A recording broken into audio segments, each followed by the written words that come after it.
మీ ఘనమైన ఉన్నతమైన శ్రేష్టమైన నామానికి కృతజ్ఞతలు స్తోత్రములు చెల్లిస్తున్నాను నాయన. మరి ఒకసారి నేను మా జీవితంలో మరి ఒక దినాన్ని నాయన మీరు ప్రవేశపెట్టిన విధానాన్ని బట్టి కృతజ్ఞతలు స్తోత్రములు చెల్లిస్తున్నాను నాయన. ఇదిగో నాయన, గత 4 దినాలుగా నాయన మీరు మా మధ్య నుండి మా ముందుండి నాయన అనేక సంగతులు నాయన మాకు విషాదపరిచిన విధానాన్ని బట్టి నాయన మీ కృతజ్ఞతలు తెలియజేసుకుంటున్నాను నాయన. ఇదిగో ఈ 5వ రోజు చివరి దినమున నాయన మాకు కావలసిన జ్ఞానాన్ని నాయన, ఇంకా ఏ విషయాలు అయితే నేను మేము తప్పిపోతున్నాము అలాంటి అన్ని విషయాల గురించి నాయన నీ వాక్యం ద్వారా మమ్మల్ని మేము సరి చేసుకునే నాయన, నీ కొరకు వాడబడుటకు నాయన, నీలో కట్టబడుటకు అట్టి కృపను నాయన, అలాంటి జ్ఞానాన్ని మాకు అందించింది నాయన. అలాగే వింటున్న వారు నాయన విని విడిచిపెట్టి వారు అయ్యుండక నాయన విన్న వాక్యానుసారంగా వారి బ్రతుకులను కట్టుకునగలుగుటకు, అలాగే నాయన చెబుతున్నాను నేను నాయన నన్ను నేను తగ్గించుకుని నీ మాటలకు లోబడి నాయన నన్ను నేను కూడా కట్టుకుంటూ నీ ఆత్మ సహాయంతో నీ మాటలను వివరించగలిగి అటు కృపను మహద్భాగ్యాన్ని అనుగ్రహించమని క్రీస్తు వారి అతి పరిశుద్ధ నామమున ప్రార్థనను అడిగి వేడుకుంటున్నాను తండ్రి, ఆమేన్. ముందుగా చేరువచ్చిన దైవజనులకు వందనాలు తెలియజేసుకుంటానండి. అలాగే కూడి వచ్చిన మీ అందరికీ కూడా వందనాలు శుభాలు తెలియజేసుకుంటూ, మరి మొన్న ఏం మాట్లాడుకున్నామండి మనము? మొన్న ఏ విషయాన్ని గురించి మాట్లాడుకున్నాం గుర్తుందా? ఏ విషయం మాట్లాడుకున్నామండి? క్రైస్తవ భక్తి జీవితం అనేది ఎలా ఉండాలి. మరి అందులో ఏమేమి చెప్పానా గుర్తున్నాయా? ఏ విషయాల గురించి మాట్లాడుకున్నాం? మరి క్రైస్తవ భక్తి జీవితం అనేది ఎలా ఉండాలని ఒక 6 విషయాల గురించి మీకు చెప్పాను. గుర్తున్నాయా అవి? మరి ఏమేమి చెప్పానండి? 6 విషయాలు ఏంటి? ఫస్ట్ది ఏంటి?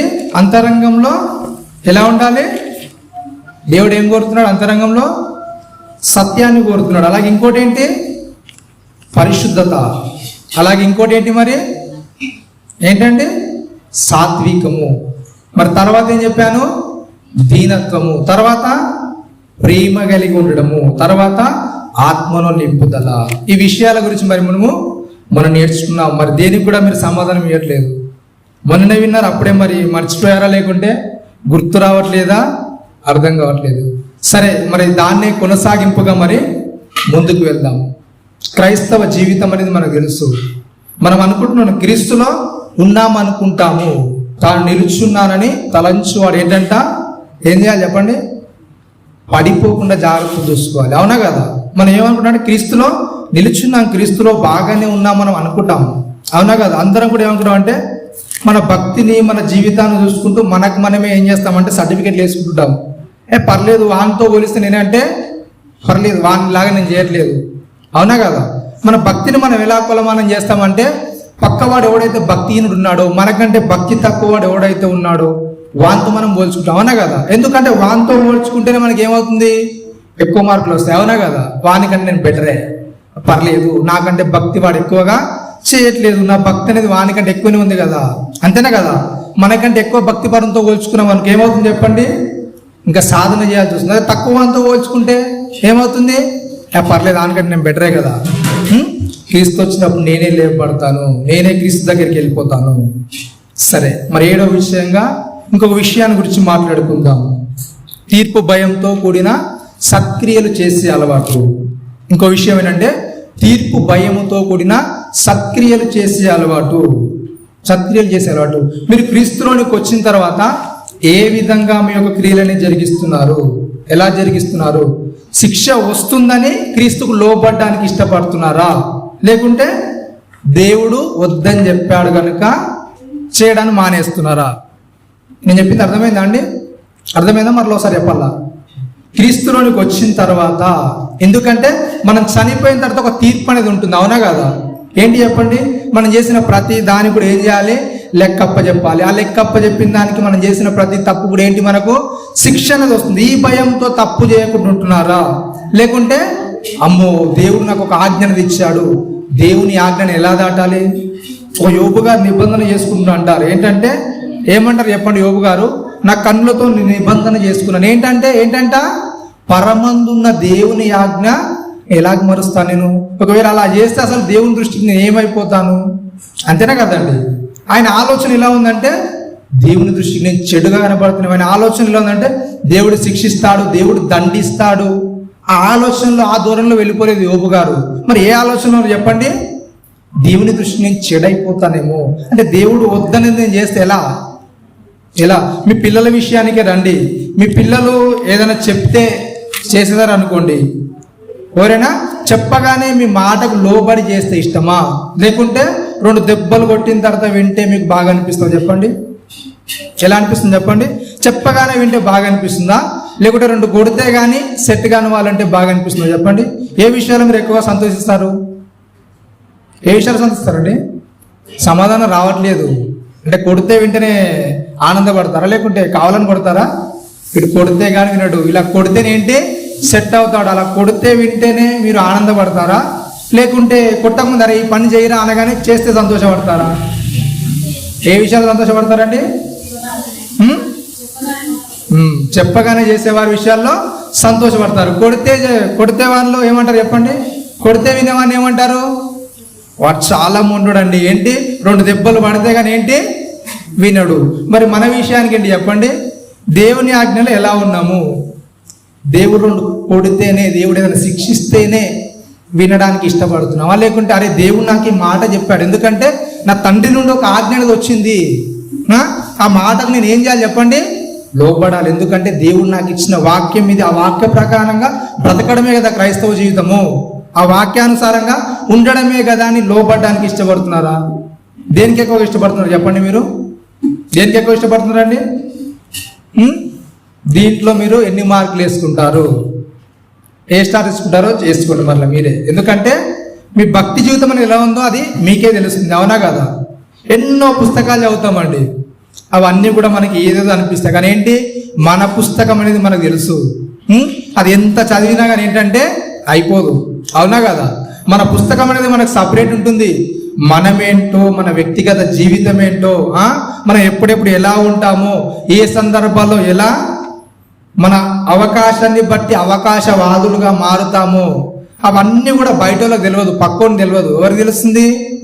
నీకు దేవునికి తప్ప మరి ఎవరికి కూడా తెలియదు, అవునా కదా? అవునా కదండి? ఈ విషయాలు మనకు దేవునికి తప్ప ఇంకో వ్యక్తికి తెలవడానికి అవకాశం లేదు. అలాంటప్పుడు మరి నువ్వు ఎలా ఉంటున్నావు? నీ పరిస్థితి ఏంటి? అసలు శిక్ష వస్తుందని తప్పు చేయకుండా ఉంటున్నావా, లేకుంటే దేవుడు చెప్పాడు కనుక వద్దు, దేవుడు చెప్పాడు కనుక మానేయడానికి ఇష్టపడుతున్నారా? ఎలా ఉంటున్నారో ఒకసారి మిమ్మల్ని మీరు డిసైడ్ చేసుకోండి. చూద్దాం. పేతురు రాసిన పత్రిక 1వ అధ్యాయము 17వ వచనం ఒకసారి చూడండి. అపోస్తులైన పేతురు గారు తన సంఘానికి మొదటి పత్రికను రాస్తూ చెప్తున్నాడు. సంఘానికి మొదటి పత్రిక 1వ అధ్యాయము 17వ వచనంలో ఏంటంట? పక్షపాతము లేకుండా క్రియలను బట్టి ప్రతి వానిని తీర్పు తీర్చువాడు తండ్రి అని మీరు ఆయనకు ప్రార్థన చేయుచున్నారు కనుక మీరు పరదేశులై ఉన్నంత కాలము భయముతో గడుపుడు. ఏంటంట? ఎలా ఉంటుందండి? ఇక్కడ మాట్లాడుతూ పేతురు గారు అంటున్నారు ఏంటంటే పక్షపాతము లేకుండా క్రియలను బట్టి ప్రతి వారిని తీర్పు తీర్చు తండ్రి. ఏంటంట? దేవునికి ఏం లేదంట?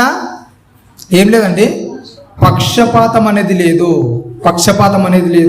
పక్షపాతం అంటే మరి మనం చూపిస్తాం కదా పక్షపాతము. యాకోబు గ్రంథంలో యాకోబు గారు రాస్తూ చెప్తారు తన పత్రికలో 2వ ఏంటంటే బంగారు ఉంగరాలు పెట్టుకున్నాను ఒక లెక్క, జర బీదవాడొస్తూ ఒక లెక్క. మన లెక్కలు అనేవి మనం వేసుకుంటాం, ఎందుకంటే వానికి తగ్గట్టు వాని యొక్క రెస్పెక్ట్ అనేది మనం ఇస్తుంటాం. కానీ దేవుడు ఏంటంట? నువ్వు 10,000 కానికేసినా, 1,00,000 కానికేసినా, 1,00,00,000 రూపాయలు తెచ్చి బిల్డింగ్ కట్టినా కానీ ఏంటంట? నీకెలాంటి అవకాశాన్ని ఇస్తాడో, నీకెలాంటి మర్యాదని ఇస్తాడో అలాంటి మర్యాదనే రూపాయి వేసినా, 2 రూపాయలు వేసినా వాని కూడా ఏంటి అలాంటి మర్యాదని ఇస్తాడు. నువ్వు గొప్పగా ఉన్నావు కదా, గొప్పగా కనపడ్డావు కదని నీకు ఎక్కువ మర్యాద ఇచ్చాడు. వాడు తక్కువ చేశాడు కదా, దగ్గర తక్కువ ఉందని దేవుడు వాడిని తక్కువగా ఎప్పుడు కూడా చూడు. అందుగురించే దేవుడు ఏంటంటే పక్షపాతం లేనివాడు. యేసుక్రీస్తు వారి దగ్గర కానుక పెట్ట దగ్గర కూర్చున్నప్పుడు అక్కడ చాలా మంది వస్తారు కానుకలు వేయడానికి. శిష్యులను చూపిస్తూ చెప్తారు ఏంటంటే, మీరు చూస్తున్నారు కదా ఈ కానుకలు వేస్తున్నారు, వాళ్ళకు అర్థం కావడానికి చెప్తూ ఏంటంటే మీరు చూస్తున్నారు కదా ఇందులో అసలు ఎవరు ఎక్కువగా వేస్తారు చెప్పండి అంటే ఏమంటారు చెప్పండి? యేసుక్రీస్తు వారు ఎవరంట? పేద విధవరాలు. ఎందుకు? డబ్బున్న వాళ్ళు ఎంతో మంది వేస్తున్నారు డబ్బులు, అవునా కదా? చాలా మంది డబ్బులు వేస్తున్నారు, చాలా డబ్బు వేస్తున్నారు. కానీ బీద విధవరాలు వేసింది ఎంత అంటే అక్కడ నోట్ చేయబడింది ఎంతండి? 2 కాసులు. అంటే ఆమె దగ్గర ఉన్న చాలా కొద్దిగా, కొద్దిగా కానీ ఏంటంట ఆమె చాలా వేసేసింది, దేవుని గురించి చాలా త్యాగం చేసేసింది. అంటే దేవుని దృష్టిలో ఎక్కువ కనబడేది ఏంటంటే మన త్యాగం అనేది, మన సమర్పణ అనేది దేవుని కొరకు మనము ఎలా ఉంటున్నాం, మన భక్తి జీవితంలో ఏ విధంగా మన భక్తి అనేది ముందుకు తీసుకెళ్తున్నాము. ఉన్నవాడు ఇవ్వడం లేదండి, మన దగ్గర ఉన్నాయి కనుక ఇచ్చేస్తాం. లేని వాళ్ళలో కూడా ఇవ్వడం ఏంటి చెప్పండి? అది దేవునికి ఇష్టమైంది, అవునా కదా? ఉన్నాయి కనుక మనం దాన్ని లెక్క చేయం, అవునా కదా? డబ్బు ఉన్నాయి కనుక పెట్టేస్తాం, చేసేస్తారు అంతే. లేనప్పుడు ఇవ్వడంలో అదని దేవుని ప్రేమ అనేది మనకు అర్థమవుతుంది. మరి ఎలా ఉన్నాం మన పరిస్థితిలో? మన పరిస్థితులనే ఎలా ఉన్నాయి? మనం పాప విషయానికి వస్తానే మరి ఎలా ఉన్నాం మన అంతరంగంలో? ఈ దేవునికి భయపడే విషయంలో, మన సత్కార్యాలు చేసే విషయంలో ఎలా ఉన్నాం చెప్పండి? ఎలా ఉన్నాం చెప్పండి? ఒక మాదిరిగానే ఉన్నామా? ఒక విధంగా దేవునికి తగ్గట్టుగానే ఉన్నామా? పరలోకానికి వెళ్ళగానే మరి రండి మీ కొరకు ఎదురు చూస్తున్నాం అందరం కూడా, మీకు ఎలాంటి తీర్పు లేదండి, వచ్చేసాడు అంటాడా దేవుడు? చెప్పండి. మరి వచ్చేడు అని అనడంటే ఏంటి చెప్పండి? ఇంకా మనలో ఇంకేమున్నాయండి?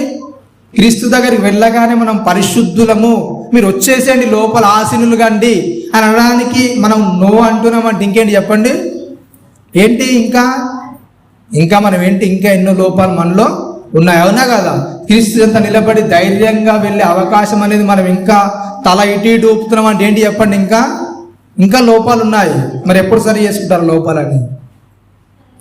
ఏంటంటే వాక్యం అంతా వినేస్తారు కానీ ఏంటి ఆ వాక్యానికి లోబడే పరిస్థితి వస్తాను ఏమైపోతారు చెప్పండి? ఎబ్రిలకు రాస్తూ అపోస్తలుడైన పౌలు గారు చక్కని మాటను రాస్తారు చూడండి. ఎబ్రిలకు రాసిన పత్రిక 12వ అధ్యాయము 4వ వచనం ఒకసారి చూడండి. మీరు ఏంటంటే పాపముతో పోరాడుటలో ఏంటంటే రక్తము కారునంతగా ఏంటంట ఇంకా దానిని ఎదిరింపలేదు. ఏంటంటే అండి అపోస్తలుడైన పౌలు గారు ఎబ్రీ సంఘానికి రాస్తూ చెప్తుంది ఏంటంట, మీరు పాప విషయంలో ఏంటంట రక్తము కారేంతగా అంత సీన్ అనేది మీకు లేదు. ఇంకా పాపాన్ని జయించేంత స్థాయిలోనికి మీరు వెళ్ళలేదు. మీరు ఏంటనుకుంటున్నారంటే పైపైన భక్తి చేస్తూ పైపైన చూపిస్తే ఏమనుకుంటున్నారంటే ఇదే భక్తి సరిపోతుంది కదా, ఇంతకంటే భక్తి పరులు ఎవరు ఉంటారు? ఇంకా ఇంతకంటే భక్తి ఇంకా చేయగలుగుతామా? భక్తి అంటే ఏంటో మనకు రోజు చదువుతున్నామా? వాక్యపట్నంగా చదువుతున్నాం. ఎఫెసీయులకు రాసిన పత్రిక 3వ అధ్యాయం 18వ వచనం చూడండి. ఎఫెసీయులకు రాసిన పత్రిక 3వ అధ్యాయము 18వ వచనం.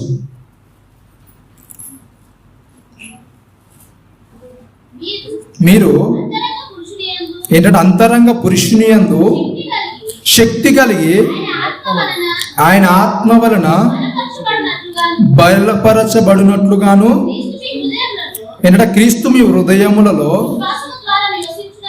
విశ్వాసము ద్వారా నివసించినట్లుగాను తన మహిమైశ్వర్యము చొప్పున మీకు దయచేయవలనియో మీరు దేవుని ఏంటంట సంపూర్ణత యందు పూర్ణులగునట్లుగా ఏం చేయాలంట? ప్రేమ యందు వేరుపారి స్థిరపడి ఏం చేయాలంట? సమస్త పరిశుద్ధులతో కూడా ఏంటంట దాని వెడల్పు, పొడవు, లోతు, ఎత్తు ఏంటంట లోతు ఎత్తు ఎంతో గ్రహించుకున్నటకు దేవుడు మనల్ని ఏర్పరచుకున్నది. ఎందుకంట ఏంటంటే క్రీస్తులోనికి రాగానే ఏదో బ్రతికేసామంటే బ్రతికేసినట్టు కాదంట. ఏం చేయాలంట? క్రీస్తులోనికి ఎప్పుడైతే వచ్చావో నువ్వు చూసుకోవాల్సింది ఏంటి తెలుసా? కొన్ని కొలతలను ఇస్తున్నాడు దేవుడు. ఆ కొలతల్లో నువ్వు ఉంటేనే దేవుని దగ్గర నువ్వు ఉంటావు, దేవునితో నువ్వు సమాధానంగా ఉండగలుగుతావు, దేవునిలో నువ్వు ఉండగలుగుతావు. దేవుని అంటే దేవుడు కోరుకున్న జీవితం అనేది నువ్వు దేవునికి ఇవ్వగలుగుతావు. ఏంటంట మనలో ఉండాల్సింది ఏంటంట? ప్రేమ యందు ఏం చేయాలంట? వేరుపారాలి. చూడండి, వేర్లనే వెళ్ళిపోతాయండి భూమిలోనికి. అవి ఎంత దూరం వెళ్తాయో మనకు తెలియదు. చెట్టు ఎక్కడో ఉంటుంది, దాని వేరెక్కడో ఉంటుంది, అవునా కదా? ఏం చేయాలంట? ప్రేమ అనేది ఏమైపోవాలంట? మనం ఎక్కడున్నా సరే మన ప్రేమ ఏం చేయాలంట? మన చుట్టుపక్కల అంతా కూడా ఏం చేయాలి చెప్పండి? ఏం చేయాలి? వ్యాపించాలి. ఒక వేర్లు అయితే భూమిలోనికి వెళ్ళి ఎలాగైతే వ్యాపిస్తాయో మనలో ఉన్న ప్రేమ కూడా మన చుట్టుపక్కల వాళ్ళ దగ్గర ఎలా ఉండాలి చెప్పండి? అది వ్యాపించాలి, వ్యాపించాలి. మరి మీ ప్రేమ అనేది మీ చుట్టుపక్కల వాళ్ళ మధ్యలో వ్యాపించింది చెప్పండి? వ్యాపించిందా మీ చుట్టుపక్కల వాళ్ళ మధ్యలో? మరి మన జీవితం అనేది ఎలా ఉంది చెప్పండి? ఎవరైనా పక్క వాళ్ళ దగ్గరికి వెళ్ళి వీళ్ళు నమ్మొచ్చా, ఓకేనా, వీళ్ళ మీద పూర్తి భరోసా ఉంచొచ్చా అని పక్క వాళ్ళ దగ్గరికి వెళ్తే నీ గురించి ఏం చెప్తారు చెప్పండి? వాళ్ళు చాలా ప్రేమ కలిగిన వారండి, చాలా మంచివారని చెప్పగలుగుతారా నీ గురించి? చెప్పగలుగుతారండి? తీర్పు దేవుని దాకా అవసరం లేదండి, మన పక్క వాళ్ళతోనే. పక్క వారి దగ్గర ఎలా ఉంటున్నాం మనం? అసలు పక్కన ఉన్న వాళ్ళతోనే సరిగా మాట్లాడుకోము, అవునా కదా? పక్క వాళ్ళే ఉంటారు, చుట్టాలే ఉంటారు, బంధువులే. మన బంధువుల విషయానికి వస్తున్నా సరే అందరితో సమానంగా ఉంటారండి? అందరితోనూ సమాధానం కలిగి ఉంటున్నారా చెప్పండి? ఉంటున్నారా? ఉండట్లేదు. ఎందుకు? ప్రేమ యందు వేరుపాఠం అంటే ఏంటో తెలియదు, దాని ఎత్తి ఏంటో తెలియదు, దాని పొడవు ఏంటో తెలియదు. ఏంటి? పేరుకు మాత్రం ఏంటి చెప్పండి? మనము క్రైస్తవులం, అంతే చాలు. క్రైస్తవులు అని పేరు పెట్టుకున్నారు కనుక ఆ క్రైస్తవులనే పేరు ఎలా వచ్చింది తెలుసా అండి? ఎలా వచ్చింది అలా క్రైస్తవులనే పేరు? మొట్టమొదటిసారి ఎక్కడండి క్రైస్తవులు అనబడింది? అంతియోక అనబడ్డారు. వాళ్ళు ఎలా అనబడ్డారు క్రైస్తవులుగా? ఎలా అనబడ్డారండి? వాళ్ళు చేసే ప్రయాస, వాళ్ళు చేసే కష్టము అదంతా చూసిన తర్వాత ఓహో వీళ్ళు ఎలా ఉన్నారు? క్రీస్తుకు సాక్షులుగా ఉన్నారు. అంటే క్రీస్తు ఎలాగైతే చెప్పాడో దాన్ని అనుసరించి వీరు బ్రతుకుతున్నారు కనుక ఏంటి? అప్పుడు మొట్టమొదటిసారిగా వాళ్ళు ఏమనబడ్డారు చెప్పండి? క్రైస్తవులు అనబడ్డారు. క్రీస్తుని అనుసరించి బ్రతికారు కనుక వాళ్ళ సత్క్రియలు వాళ్ళ జీవితంలో చూపించారు కనుక ఏమనబడ్డారు? వాళ్ళు క్రైస్తవులు అనబడ్డారు. మరి మనమండి మన జీవితాలు చూపిస్తున్నాం మరి? ఒక మాట చెప్పే కానీ ఆపేస్తామా అండి? దేవుని దగ్గర నుంచి ఒక ఆజ్ఞ వచ్చిందండి మనకు, ఆ ఆజ్ఞ అనేది మనకు తెలుసు, అన్ని తెలిసిన తర్వాత కూడా వద్దన్న తర్వాత ఆపేస్తామా చెప్పండి? ఆపేస్తామా? చూడండి మార్కు సువార్త 10వ అధ్యాయం 45 వచనం. మార్కు సువార్త 10వ అధ్యాయము 45 వచనం. మనుష్య కుమారుడు ఏంటంట? మనుష్య కుమారుడు పరిచారం చేయించుకున్నటకు రాలేదు కానీ పరిచర్య చేయుటకును. ఏంటంటే పరిచర్య చేయుటకును. ఎందుకు వచ్చారంటే మన సత్క్రియ అనేది ఎలా ఉండాలంట చెప్పండి? ఎలా ఉండాలంట? యేసుక్రీస్తు వారు మాట్లాడి చెప్తున్నారు. ఏంటంట? ఏమని చెప్తున్నాడు అక్కడ? చదవండి ఒకసారి మరలా. మనుష్య కుమారుడు ఏంటంట? పరిచారం చేసుకోవడానికి రాలేదంట. ఎందుకు వచ్చారంటే యేసుక్రీస్తు వారు మన సత్క్రియలు అనేవి ఎలా ఉండాలంటే మనలో కూడా చూపించాలి, అవునా కాదండి? మరి అలా ఉన్నారండి? మరి చూపించే వారిగా ఉన్నారా? బోధకులైనా సరే విశ్వాసులైనా సరే అలానే ఉన్నారు చెప్పండి? ఏంటంట? పరిచారం చేయించుకునే వారిలా ఉన్నారా? పరిచర్య చేసే వారిలా ఉన్నారా? ఎలా ఉన్నారండి? చూడండి, బోధకుల విషయానికి వస్తే ఏంటి చెప్పండి? చాలా సత్యం ఉంటామని చెప్పుకుంటూ కూడా ఏంటి చెప్పండి? అంతా సపరేట్, అవునా కదా? సపరేట్గా ఉండేవాళ్ళు ఎవరు చెప్పండి? మనకు బైబిల్లో సపరేట్గా ఉండేవారు ఎవరు చెప్పండి? శాస్త్రులు పరిచయం ఎలా ఉంటారు చెప్పండి? ఎలా ఉంటారండి శాస్త్రులు పరిచయులు? బైబిల్ చదవలేదా? లేకుంటే అది చదివింది అర్థం కాలేదా? ఎలా ఉంటారండి శాస్త్రులు పరిచయులు? ఎలా ఉంటారు? సపరేట్. ఏంటి చెప్పండి? జనాలతో కలవరాలు, జనాలతో కలవడానికి ఇష్టం ఉండదు. ఎలా ఉండాలి? సపరేట్. అంతా మాకేంటి? సపరేట్గా ఉండాలి అన్నీ కూడా. శాస్త్రంలో పరిశీలన కావాల్సింది ఏంటంటే జనాల్లో కలిసిపోవడం కాదు. ఏం కావాలి? ప్రత్యేకంగా ఉండాలి. మాకు ఏదైనా సరే ఏముండాలి? ప్రత్యేకత. మేము బోధకులము, మేము యాజకులము, శాస్త్రం పరిశీలన ఏం కావాలి మాకు? సైడ్ అంతే, మాకు అంత సపరేటు, మీతో కలవం మేము. మరి యేసుక్రీస్తు వారు ఏమన్నాడు? వీళ్ళు పాపులకు స్నేహితుడు, వీళ్ళు పాపులతో కలిసి బోధనం చేస్తాడు. మరి యేసుక్రీస్తు వారు అన్నప్పుడు మరి మనలో ఏమవుతుందండి? బైబిల్ చదువుతున్నాడు, ఆలోచనలు ఎక్కడ పోతున్నాయి చెప్పండి? సపరేటు. సేవకుడు రాగానేంటి చెప్పండి? చప్పట్లు కొట్టండి, దేవుని మహిమపరచండి. అవునా? దేవుడు మహిమపరచబడతాడు అండి సేవకుడు చప్పట్లు కొడితే? బైబిల్ లేక రాయబడి ఉందా? అపోస్తలుడైన పౌలు గారి సందర్భంలోకి వెళ్తే అలానే వాళ్ళు వాక్యం ప్రకటించినప్పుడు ఏం చేస్తారంటే వాళ్ళని అలాగే ఘనత చేయడానికి ఉపయోగించారు. మరి వాళ్ళు ఏం చేశారు చెప్పండి? ఏం చేశారండి? బట్టలు చింపేసుకున్నారు. అరే ఏంట్రా బాబు అసలు మా వల్ల ఏం ఉపయోగం లేదు. మా దగ్గర ఏమైనా ఉందా? మా దగ్గర ఏమైనా ఉందా? సమస్తాన్ని జరిగించేవాడు చెప్పండి, ఎవరు? దేవుడు. దేవుడు లేకపోతే అసలు మమ్మల్ని ఎవరు కూడా గుర్తుపట్టరు, అవునా కదా? ఇంతమంది బ్రతికే దేని మీద అంటే దేని మీద చెప్పండి? క్రీస్తు పేరు మీద, అంతే, అవునా కదా? ప్రత్యేకంగా సపరేట్ అంటూ ఒక మనిషికి ఫాలోయింగ్ ఎందుకు అవుతుందంటే దేన్ని బట్టి చెప్పండి? అది దేన్ని బట్టి? క్రీస్తు నామాన్ని బట్టి ఒక వ్యక్తి గొప్పగా చూపించబడుతుందంటే క్రీస్తుని అడ్డం పెట్టుకొని క్రీస్తు పక్కగా నెట్టేసి ఏం చేస్తున్నాడు చెప్పండి? తనను తాను హెచ్చించుకోవడానికి ఇష్టపడుతున్నాడు, తనను తాను చూపించుకోవడానికి ఇష్టపడుతున్నాడు, అవునా కదా? అవునా కాదండి? బైబిల్ చదువుతున్నారా లేకుంటే వదిలేస్తున్నారా? అవన్నీ మాటలు మరి అర్థం కావట్లేదా? ఇవన్నీ చూస్తున్నప్పుడు ఏం చేస్తాం చెప్పండి మనము? అయినా కానీ పర్లేదు, ఏం కాదు, ఏమవుతుంది? అవన్నీ ఎప్పటిలోకి అవి శాస్త్రులు పరిశీలన నాటి వాళ్ళు. శాస్త్రుల పరిశీలన కాదుగా మరి ఏంటి? వీళ్ళందరూ బోధకులు కనుక ఏం చేయాలి? మర్యాద ఇవ్వాలి, గౌరవం ఇవ్వాలి, అన్నీ ఇవ్వాలి, అవునా కదండి? బోధకుడు అయిన వాడు ఎలా ఉండాలంట? అక్కడ యేసుక్రీస్తు వారు మాట్లాడి చెప్తున్నారు ఏంటంట?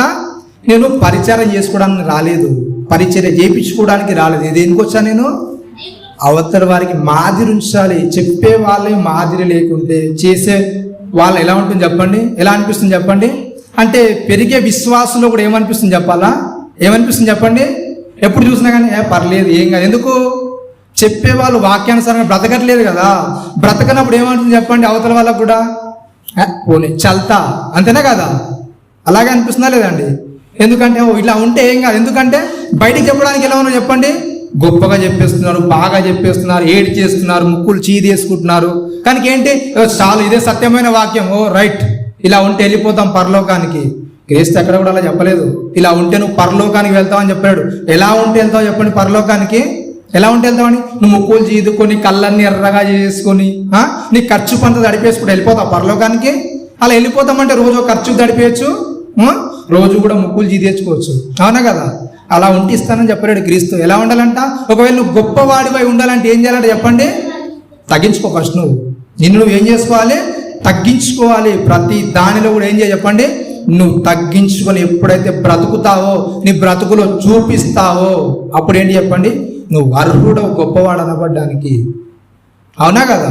ఎప్పుడైతే మనల్ని మనం తగ్గించుకుంటామో, ఎప్పుడైతే మనల్ని హెచ్చించుకోవడానికి మనం ఇష్టపడమో, ఎప్పుడైతే అవతల వారికి మనం కనపరుచుకోవడానికి ఇష్టపడమో, అప్పుడు ఏంటంట? నువ్వు గొప్పవాడు అనబడతావు. అప్పుడు దేవుడు నిన్ను హెచ్చిస్తాడు. ఎప్పుడైతే మనల్ని మనం హెచ్చించుకుంటామో, దేవుడు ఏదో ఒక రోజు ఏం చేస్తాడు చెప్పండి? ఏం చేస్తాడు? దించేస్తాడు. మనం ఏదైతే గొప్పది అనుకుంటున్నావు, ఏదైతే ఉన్నతంగా అనుకుంటున్నావు, వాటన్నిటిని కూడా దేవుడు ఒక రోజు ఏం చేస్తాడు చెప్పండి? కంపల్సరిగా దించేస్తాడు. ఎందుకంటే దేవుడు ఉండమన్న స్థాయిలో మనం ఉండకుండా మనంతలో మనమే మన ఇష్టానుసారంగా వెళ్ళిపోతుంది సేవ అనుకుంటే అది సరైన విధానం కాదు, సరైన పద్ధతి కాదు, సరైన పద్ధతి కాదు. ఎప్పుడైనా సరే వాక్య విషయంలో మనం సత్యవాక్యం వింటున్నామని చెప్పుకుంటూ వాక్యాన్ని చదువుకుంటూ మరలేంటి చెప్పండి? మనలోనే పొరపాట్లు, మనలోనే తప్పులు, అవునా కదా? వాక్యాన్ని వింటామండి, వాక్యం అంతా తెలుసు అని చెప్పుకుంటూ కూడా ఏంటి చెప్పండి? ఎన్నో తప్పులు. ఇక వాక్యం తెలియని వాడు తప్పు చేస్తాడా చేయడా చెప్పండి? అన్ని వింటాను. సత్య సంబంధం అంటే 66 పుస్తకాలు అన్నీ తెలుసండి. ఏ గ్రంథంలో ఏముంది తెలుసండి, దాని వివరణ అంతా తెలుసండి, దాని అది తెలుసండి, ఇది తెలుసు అని చెప్పుకుంటే ఏంలో అని చెప్పండి? దాన్ని అనుసరించకుండా మనం ఎన్ని చేస్తే ఏంలో అని చెప్పండి? యేసుక్రీస్తు వారు ఎందుకు చెప్పాడు చెప్పండి? వినేసేయండి, కాదు వింటే చాలు మీరు వెళ్ళిపోతారన్నాడు పరలోకానికి. చాలా మంచి వాక్యం వింటే చాలండి, మీరు రోజుకు 2 మంచి వాక్యాలు వినేసేయండి చాలు, ఏంటి పరలోకంలో మీకు సీట్ కన్ఫర్మ్ చేస్తాను అని చెప్పాడా? మరి ఏం చెప్పాడండి యేసుక్రీస్తు వారు? ఏం చెప్పాడండి? నేను చెప్పిన మాటల అనుసారంగా బండ మీద ఎవడైతే ఇల్లు కట్టుకుంటాడో, బండ మీద ఇల్లు కట్టుకున్నాడు చెప్పండి? ఎవరంట? నేను చెప్పిన మాటల అనుసారంగా దాన్ని అనుసరిస్తూ దాన్ని పాటిస్తూ ముందుకు వెళ్ళేవాడు ఏంటంట?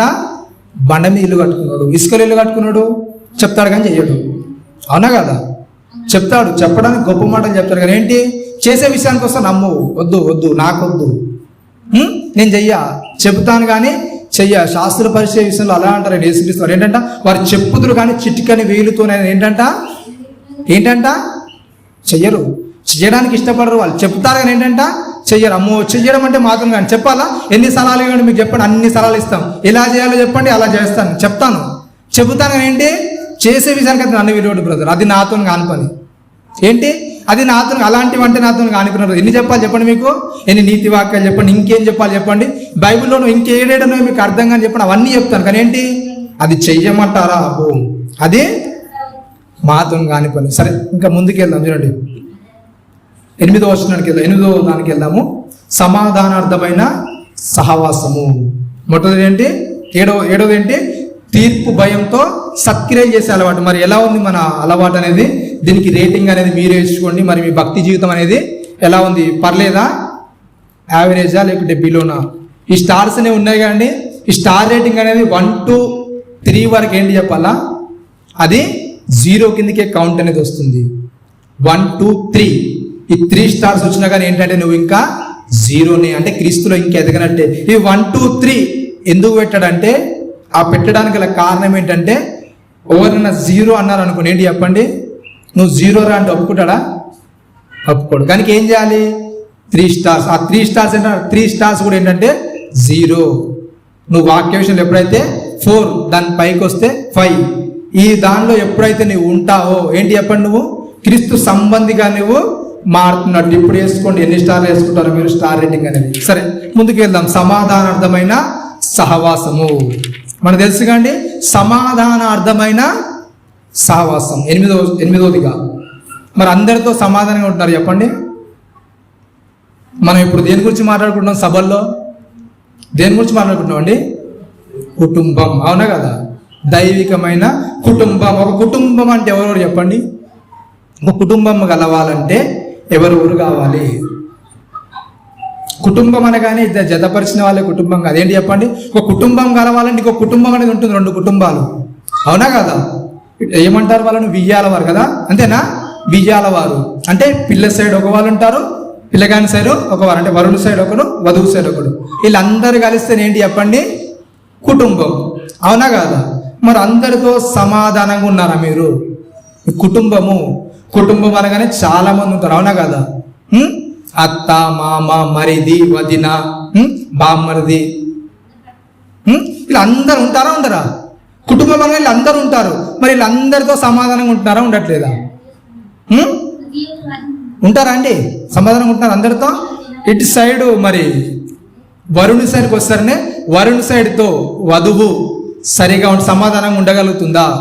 అత్త, మామ, మరిది, ఇంకెవరైనా ఉంటే వాళ్ళ సైడ్ ఉన్న వాళ్ళందరితో సమాధానం ఉండగలుగుతున్నారా?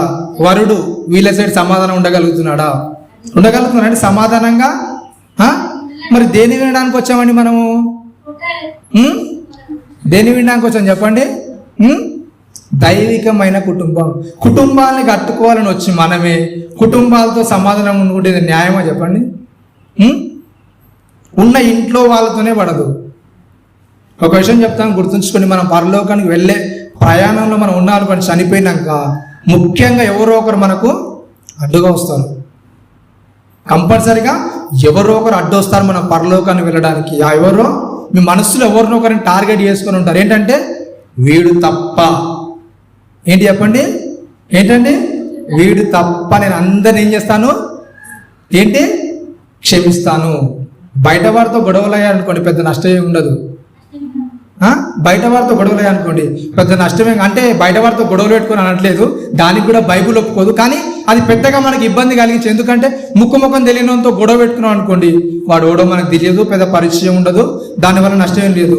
మనం ఒక మార్కెట్కి వెళ్ళేదన్నా కొన్నాం అనుకోండి, అది ఆ కొన్న కాయో పండు బాగలేదు అనుకోండి, తెల్లారి వెళ్తాం, వాడిని తిడతాం, ఏంద్రా బాబు బాగలేని పండు అనేది నాకు ఇచ్చావంటే, అమ్మ నీ ఓరో నాకు తెలియదు, నాకెన్నో కొన్నావా, బిల్ అయినా చూపించుంటాను అనుకోండి. పండు దగ్గర బిల్ ఏమైనా తీసుకుంటాం, మనము ఏం చేస్తాం? వాడిని తిట్టుకుంటాం, వస్తాం. మరలా పండు కొన్నప్పుడు ఏం చేస్తారు చెప్పండి? వాడు గుర్తొస్తాడా రాడా? గుర్తొస్తాడు కదా.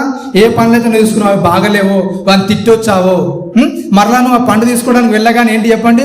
వాడు గుర్తొస్తాడు. ఎందుకంటే పలానా రోజు వాడు మోసం చేశాడు, ఆయన దగ్గరికి వెళ్తే ఏమన్నాడు? ఇది నా దగ్గర కొనలేదు, బిల్లి అన్నాడు.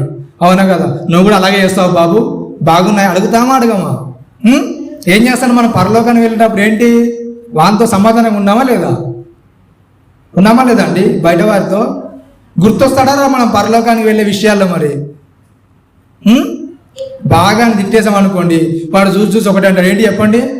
ఏంటమ్మా మీరు చూస్తే క్రైస్తవుల్లో ఉన్నారు, మరి మీ మాటలు ఏంటమ్మా ఇలా ఉన్నాయి అనుకోండి, ఏం చేస్తారు? అప్పుడు ఇక ఏం చేస్తారండి? నోటి మీద చేసుకొని ఏం చేస్తారు? ఇక గమ్మున వచ్చేస్తారు. ఎందుకు? వాడు అన్నది ఏం మాట? చూస్తే క్రైస్తవులు ఉన్నారు, మీ మాట ఏంటమ్మా కానీ మనకు మాట రాదు ఇక.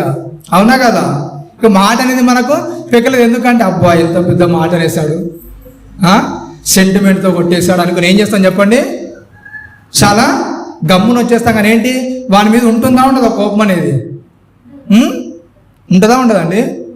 ఉంటుంది. అంటే బయట వాళ్ళు ఎలా ఉంటే మరి ఇంట్లో వాళ్ళతో అండి, ఇంట్లో వాళ్ళతో సమాధానం లేవనుకో ఎలా ఉంటుంది చెప్పండి? బయట వారితోనే సమాధానం లేకుంటే వాడు చూసినప్పుడల్లా గుర్తొస్తే ఇంట్లో వాళ్ళతో సమాధానం లేకుండా ఎలా ఉంటుంది చెప్పండి? ఇక ఒక కుటుంబంలో ఉన్న వాళ్ళమే, ఒక విధంగా ఉన్న వాళ్ళమే. విచిత్రం ఏంటంటే మనం ఒక్కరు తప్ప ఏంటి మన ఇంట్లో కుటుంబీకులు అందరూ కూడా మనం పడని వారితో మాట్లాడుతూ ఉంటారు. అవునా కదా? మనకు ఎవడైతే వాడో వాని గురించి మనం తప్ప అందరూ మాట్లాడుతుంటారు. అది ఇంకా పెద్ద మంట. అవునా కదా? ఏంటంటే మంచోడు కదంటే అందరూ ఈయన గురించి చూడతారు, వీనితో మాట్లాడతారు, వీనితో కలుసుకుంటారు. వీడంటేనేమో నాకు పడదు. దేవుడేమంటారు చెప్పండి? నాయన ఏంటి పరలోకాన్ని నువ్వు రావాలంటే ఏం చేయాలి చెప్పండి? సమాధాన పడాలి. ఒకవేళ నువ్వు సమాధాన పడలేదు అనుకో ఏంటి చెప్పండి? మధ్యలో అడ్డు వచ్చేస్తాడు. ఎందుకంటే చనిపోయిన తర్వాత మన ఏ ఉపాయం కూడా పనికిరాదు. అవునా కదా? నేను సమాధాన పడతాను, ఇప్పుడు క్షమించమని అడుగుతాను. పర్లేదు. ఒకవేళ మీరు ఇంకో మాట అంటారేమో, ఏంటంటే పర్లేదండి నేను చనిపోయే లోపల ఏం చేస్తాను చెప్పండి? అందరితో కూడా సమాధాన పడిపోతానండి. ఎందుకంటే ఈ తీర్మానం తీసుకున్నానండి. సరే మరి ఎప్పుడు సమాధానం పడతారు చెప్పండి? ఎప్పుడు పడతారండి? ఓ 10 రోజులు టైం తీసుకుంటారా? 1 నెల? మరి ఎప్పుడండి? ఇంకా 2 నెలలకి క్లియర్ చేసుకుంటారండి? సమాధానం పడిపోతారు అందరితో? పడిపోతారండి? 2 నెలల్లో పడిపోతారా? సమాధానం పడిపోతారా అండి? సమాధానం పడిపోయారు అనుకో పర్లేదు, కానీ పడకుంటే ఏంటి చెప్పండి? ఏమవుతుంది చెప్పండి? పరలోకానికి వెళ్ళడానికి మనకు ఆటంకంగా ఉంటుంది. మరి ఏ విషయాల్లో అయితే మీరు సమాధానంగా లేరో దానికి రేటింగ్ అనేది మీరే వేసుకోండి. ఎంత వేసుకుంటారు చెప్పాను కదా? 1 2 3 వరకు కూడా 0నే. ఆ 4 5 వస్తేనే మీరేంటి అర్హులుగా ఉన్నట్టు. మరి ఆ స్టార్ అనేది మీకు వస్తుందా లేదా? మీ పుస్తకంలో అంటే మీ హృదయాన్ని మీరే పరీక్షించుకొని ఆ స్టార్ రేటింగ్ అనేది వేసుకోండి. స్టార్ రేటింగ్ అనేది తీసుకోండి. ఎందుకంటే దేవుని దగ్గరికి వెళ్ళేటప్పుడు ఎలా ఉండాలి చెప్పండి? సమాధానం ఉండాలి, సమాధానం ఉండాలి. బైబిల్ గ్రంథం మనకు అదే వివరిస్తుంది. తెస్సలోనికి రాసిన పత్రిక, మొదటి పత్రిక 5వ అధ్యాయం 13వ వచనం చూడండి. తెస్సలోనికి రాసిన మొదటి పత్రిక 5వ అధ్యాయము 13వ వచనం. వారి పనిని బట్టి వారిని ప్రేమతో ఏంటంట మిక్కిలి ఘనముగా ఎంచవలనని వేడుకొనుచున్నాను. మరియు ఏంటంటే ఒకనితో ఒకడు సమాధానముగా ఉండడు. ఏమని చెప్తున్నాండి? అపోస్తలుడైన పౌలు గారు తెస్సలోనికి తన మొదటి పత్రికను రాస్తూ చెప్తున్నాడు. ఏంటంట ఏమని చెప్తున్నాడు అక్కడ? వారి పనిని బట్టి వారిని ప్రేమతో మిక్కిలి ఘనముగా ఎంచాలని వేడుకొనుచున్నాను. మరియు ఏంటంట ఎలా ఉండాలని చెప్తున్నాండి. ఈ మాట కొద్దిగా కష్టంగా ఉంటుందా ఉండదా? ఏంటంటే ఇవన్నీ మనం ఏంటంటే చదువుకుంటూ వెళ్ళిపోతున్నాం అంతే. అందు గురించి ఎఫెసీయులకు రాసి ఏంటంట దాని పొడవు, ఎత్తు, లోతు, వెడల్పు దీనిలోనికి వెళ్తే మనకి ఏమవుతుంది చెప్పండి? దాని అర్థమేందో, దాని భావం ఏందో మనకు అర్థమవుతుంది. ఆ ప్రేమ అంటే ప్రేమ దీర్ఘశాంతం కలుగుతుంది, సహిస్తుంది, ఓర్చుకుంటుంది. ఇవన్నీ చదువుకుంటూ పోతే ఏమవుతుంది చెప్పండి? ఏమవుతుంది? అవన్నీ కూడా చదవడానికి బాగానే అనిపిస్తాయి. దాని లోపలికి వెళ్తేగా తెలిసేది, దాని ఎత్తు కొలిస్తేగా తెలిసేది, దాని వెడల్పు ఎంతో కదా తెలిస్తే కానీ మనకు తెలిసేది. అసలు దానిలో ఉన్న భావం ఏంటి, దానిలో ఉన్న అర్థం ఏంటి, దేవుడు దీన్ని ఎందుకు రాయించాడు, మనకు ప్రత్యేకంగా మరలా మనకు ఎందుకు వినిపిస్తున్నాడు అని అర్థం కావాలంటే ఏంటి చెప్పండి? దాని పొడవు, వెడల్పు, లోతు అనేది మనము కొలవాలి. అలా కొలిచినప్పుడు ఏమవుతుందంటే మనకు అర్థమవుతుంది. వాక్యం అనేది చాలా జాగ్రత్తగా అర్థమవుతుంది. అమ్మో దేవుడు ఇంకా నాలో లోపాలు ఉన్నాయి, దేవుని దగ్గర నేను వెళ్ళాలంటే ఇంకా సరి చేసుకోవాలి, ఇంకా సరి చేసుకోవాలి. ఒకవేళ ఇప్పుడు సరి చేయబడలేనంటే ఏంటి చెప్పండి? ఏమవుతాను? ఇంకా కఠినంగా మారిపోతానేమో. ఒకవేళ వినడానికి ఇంకా నాకు అవకాశం దొరకదేమో. ఏమని చెప్తున్నాడండి అక్కడ చెప్తూ అపోస్తలుడైన పౌలు గారు ఒక ఆజ్ఞగా జారీ చేస్తున్నాడు. ఏంటంట ఒకనితో ఒకడు ఎలా ఉండాలంట? సమాధానంగా ఉండాలి. ఎలా ఉండాలంటే సమాధానంగా ఉండాలి. ఉంటున్నారా మరి? ఒకనితో ఒకడు నీకు నచ్చినంతో కాదంటే ఎలా ఉండాలంట? ఎలా అండి? నీకు ఎవడైతే పడదో, ఎవడైతే ఇష్టం ఉండదో, ఎవడైతే నీకు నచ్చడు, ఎవరిని చూస్తే నీకు ఒళ్ళు మంట కడుపు మంట అంటారు కదండి, అలాంటి వాళ్ళు ఉంటారో వాళ్ళతో ఏం చేయాలంట సమాధాన పడాలి. మరి సమాధాన పడతారా? సమాధాన పడతారండి? పడతారండి సమాధాన పడాల. సమాధాన పడ్డప్పుడు ఏమవుతుంది చెప్పండి? మన భక్తి జీవితం అనేది ముందుకు సాగుతుంది. ఏదో ఊరికే చదువుకుంటూ వెళ్ళిపోతే అది అర్థం కాదు. బైబిల్లో ఉన్న ప్రతి మాటను దేవుడు నా గురించి రాయించాడు, అది నా జీవితంలో నేను నెరవేర్చుకుంటూ వెళ్ళిపోవాలి. ఇది నెరవేర్చుకుంటూ వెళ్ళిపోవాలి. ఎందుకంటే తండ్రి ఎంత ప్రేమిస్తాడో మనకు తెలుసు. మన మొదటి 2 వర్తమానంలో విన్నాం. మరి దేవుని ప్రేమ అంటే ఏంటి? దేవుడు మన కొరకు ఎంత ప్రేమను కలిగి ఉన్నారు. అంత ప్రేమ గల తండ్రి ఒక మాట చెప్తే చేయకుండా ఏం లాభం అండి మనం ఉండిగా? క్రైస్తవులుగా చెప్పండి, క్రైస్తవులుగా పేరు పెట్టుకొని ప్రేమ ఉందని దేవుని మీద చెప్పడం ఏంటి చెప్పండి? అది నటించడం, వేషధారణ అవుతుంది కదండి, అవునా కదా? ఏమవుతుంది చెప్పండి? అది దేవుడు అంటే ప్రేమ అండి, దేవుడు అంటే ఇష్టం అండి. మరి ఏదండి దేవుడు అంటే ప్రేమ ఇష్టం? ఏది చెప్పండి? ఒక్క మాట పాటించు, ఒక్క మాట కూడా నీ బ్రతుకులో నుండి, నీ జీవితం నుండి బయట వాళ్ళకు చూపించడానికి ఇష్టపడవు. ఎవరన్నా ఇబ్బంది పడే వ్యక్తులు, అంటే మనతో గొడవ పడే వ్యక్తులు, మన పడని వ్యక్తులు వచ్చారనుకుని ఏం చేస్తాం చెప్పండి? వెంటనే మన ముఖం అనేది ఏం చేస్తాం చెప్పండి? ఏం చేస్తాం? చిన్నపుచ్చుకుంటాం. కయ్యను చేసిన విషయం అది ఏం చేస్తారండి? దేవుడు మాట్లాడుతున్నాడు కయ్యనుతో. ఏంటి కయ్యను నువ్వు చేస్తున్న పని ఏంటంటే, నువ్వు సత్క్రియలు చేసే తలెత్తుకున్నావా? అవునా కదా? సత్క్రియ చేసి తలెత్తుకుంటావు, నీ ముఖం చిన్నపుచ్చుకొని ఇలా చేస్తున్నావు అంటే ఏంటి చెప్పండి? నీకు తెలుసు నువ్వు చేస్తుంది ఏంటి తప్పని తెలుసు, అది చెయ్యొద్దని తెలుసు. అయినా సరే ఏం చేయాలి? ముఖం చిన్నపుచ్చుకోవాలి, ఏదో ఒకటి చేసేయాలి, అంతే. అవునా కదా? మన జీవితాలు కూడా అలా ఉంటుందా ఉండదు చెప్పండి? ఉంటుందా ఉండదండి? ఏడికైతే ఆడికి, ఏదైతే అది. తర్వాత సంగతి తర్వాత తీర్పు సంగతి తర్వాత మధ్యలో చాపినా కానీ ఊరుకో, నీకు తెలియదు. అవునా కదండి? ఎవరైనా చెప్పినా కానీ వింటామా చెప్పండి? ఏంటి మనలో ఉన్న ఆక్రోశము, ఆవేశం అంతా ఏమైపోవాలి? కక్కేయాలి. కక్కేసిన తర్వాత ఏమవుతుంది చెప్పండి? ప్రశాంతంగా ఉంటుంది. అప్పటిదాకా ఏంటి చెప్పండి? లోపల ఏమవుతుందంట? మసిలిపోతుంది, ఉడికిపోతుంది. అవునా కదా? మనలో కోపం ఉందనుకోండి, లోపల అది ఊరికే ఉండనియదు. అవునా కదా చెప్పండి? అది ఏదో కక్కేసినాక ఎలాగైనా సరే అండి, ఒక వ్యక్తి మీద మనకు పగ, కక్ష ఏమైనా ఉందనుకోండి, సమాధానం లేకుండా ఏ విధంగా సరే అతను ఏదో ఒక విధంగా తృణీకరించడానికి ఇష్టపడతావు. ఒక సెటర్ అయినా వేస్తావు, ఏదైనా వీలుగా అనుకోండి, అందరి ముంగట నవ్వుతున్నట్టు ఉంటావు కానీ వాళ్ళు నవ్వుకుంటూ పొడి చేస్తావు. అవునా కదా? అవునా కదండి? చాలా మంది నవ్వుకుంటుంటారు కానీ ఏంటి వేసే మాట ఎలా ఉంటుంది తెలుసా? అది గుండెల్లోకి వెళ్ళిపోతుంది. అబ్బా, అది తగిలిలోని తెలుస్తుంది, వీడు నా గురించి అన్నాడు రా కావాలని. అవునా కదా? నా గురించి నవ్వుకుంటూ అన్నాడు కానీ ఏం చేశాడు? నా గురించి అన్నాడు. మనసులో సమాధానం పెట్టకుండా దేవుని దగ్గరకు వచ్చేసి ఏదో నటించడం వల్ల ఎలాంటి ఉపయోగం కూడా ఉండదు. అవునా కదండి? ఏంటంటే మనం పైకి ఏమనుకుంటాం అంటే, బైబిల్ లోతులోనికి వెళ్ళకుండా, బైబిల్లో ఉన్న వాక్యాలను ఏవి గ్రహించకుండా ఏమనుకుంటామంటే, ఇలా చేస్తే చాలు భక్తి ఏమవుతుంది? అందరు ఇలాగే ఉంటున్నారు కదా, అందరు ఏమైనా లోతులోనికి వెళ్ళి ఆలోచిస్తున్నారా? ఇంత లోతుగా వెళ్ళి ఆలోచిస్తున్నారా? కోపం వచ్చినట్టు తిట్టేస్తావు, తర్వాత ఏం చేస్తావు? సమాధాన పడతాం. అవునా కదా? మీ ఇంటి పక్కన వాళ్ళతో గొడవ పెట్టుకొని సమాధాన పడేవాళ్ళు ఎంతమంది ఉన్నారు? చేతులు ఎత్తండి ఒకసారి. ఇంటి పక్కన వాళ్ళతో గొడవ పెట్టుకొని తర్వాత మళ్ళీ కలిసిపోయిన వాళ్ళు ఉన్నారా చెప్పండి? ఉన్నారా లేదా? ఇంటి పక్కన గొడవ అయిందండి, మరలు ఏం చేస్తారు చెప్పండి? పోనీ అది ఏదో అయిపోయింది, మరలు ఏం చేస్తారు? కొద్ది రోజులతో కలిసిపోతారా, లేకపోతే అలాగే ఉంచుకుంటారా పగ పెంచుకొని?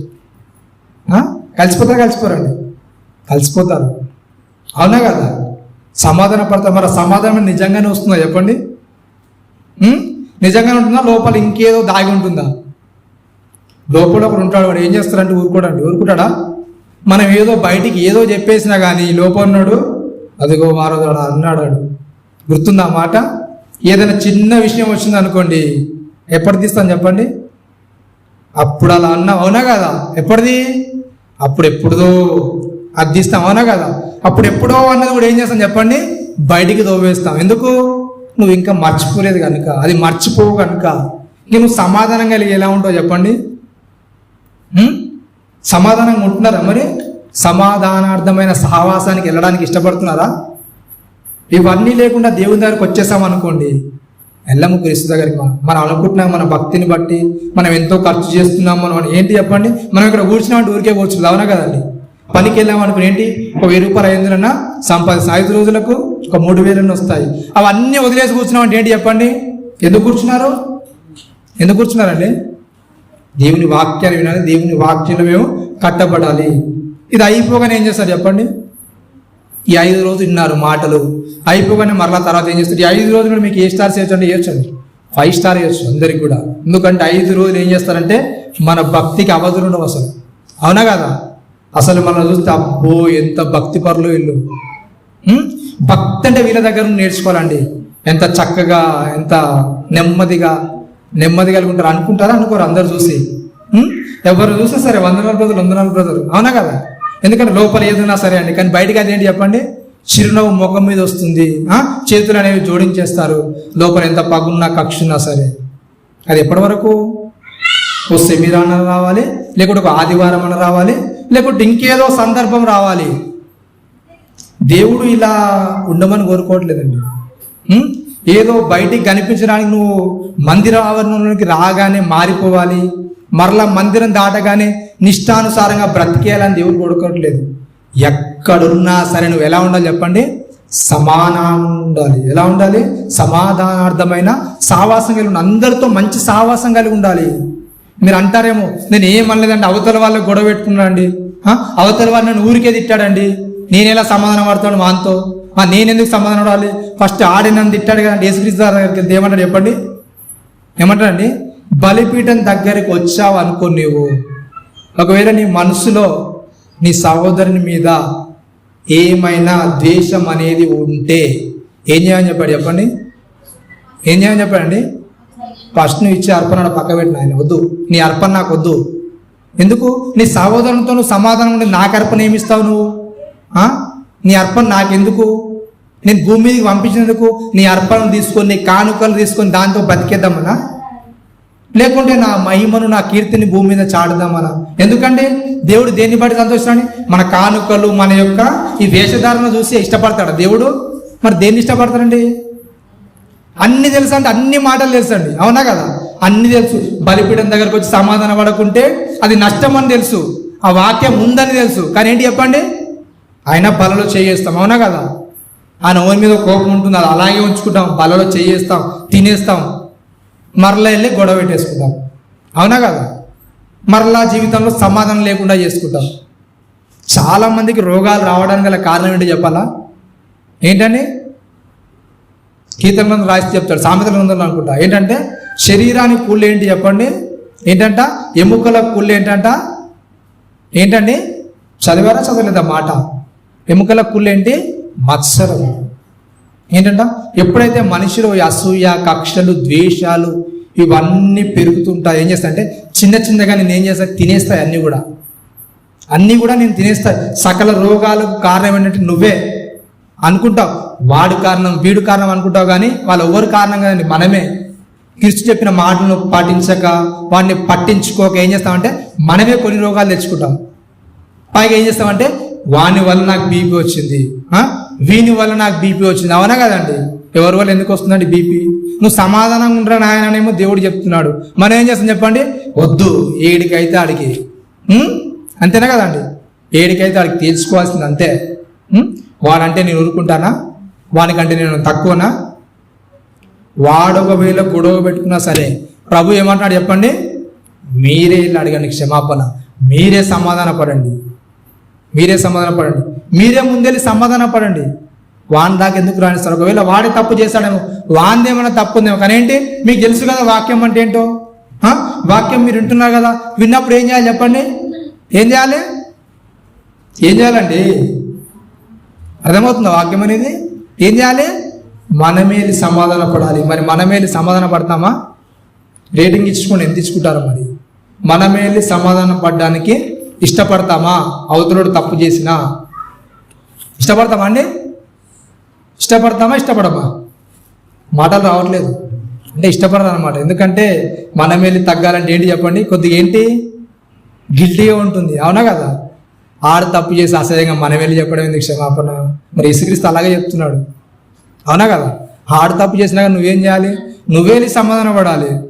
దేవుని మాట ముఖ్యమా, నీ అహంకారం ముఖ్యమా? మరి ఏది ముఖ్యమండి? సరే మరి మీరే ఆలోచించుకోండి. ఫిలిప్పీయులకు రాసిన పత్రిక 4వ అధ్యాయము 5వ వచనం.